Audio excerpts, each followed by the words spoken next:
আপনি কি আপনার ন্যায্য অধিকার ফিরে পেতে চান? তাহলে 12 তারিখে একটা শাপলা গলিতে ভোট দিবেন আর গণভোটকে হা দিবেন। আপনি কি চান আমরা দেবিদ্বার চাঁদা মুক্ত হোক? তাহলে 12 তারিখে একটা শাপলা গলিতে ভোট দেন আর গণভোটকে হা বলুন। 500-1000 টাকা একটা ভোট না বিক্রি করে যোগ্য লোককে ভোট দেন।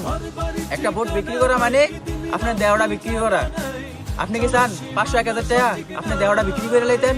12 তারিখে গণভোটকে হা বলুন আর নিজের ন্যায্য অধিকার ফিরে পান। দেশে কেউ দুর্নীতি করার সুযোগ পাইতো না।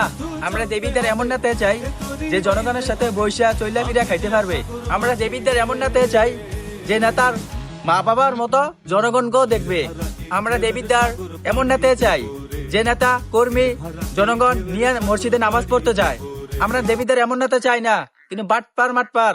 আমরা দেবিদ্বার এমন নেতাই দেখতে চাই যে নেতা ভুল করেও ভুলে শিকার আসবে।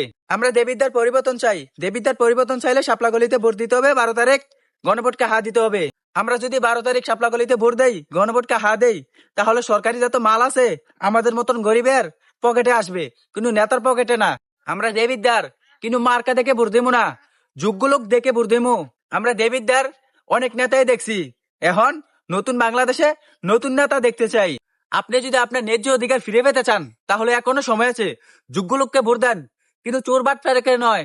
আমরা দেবিদ্বার এমন নেতা চাই যে নেতা হিন্দু মুসলিম খ্রিস্টান বৌদ্ধ সবাইকে এক চোখে দেখবে। এই দেবিদ্বার যদি সবকিছু পরিবর্তন করতে চান তাহলে 12 তারিখ সারাদিন শাপলা গলিতে ভোট দেন আর গণভোটকে হা দেন। আর এই সবকিছু পরিবর্তন করার দায়িত্ব এই হাসনাত আব্দুল্লাহ ভাই।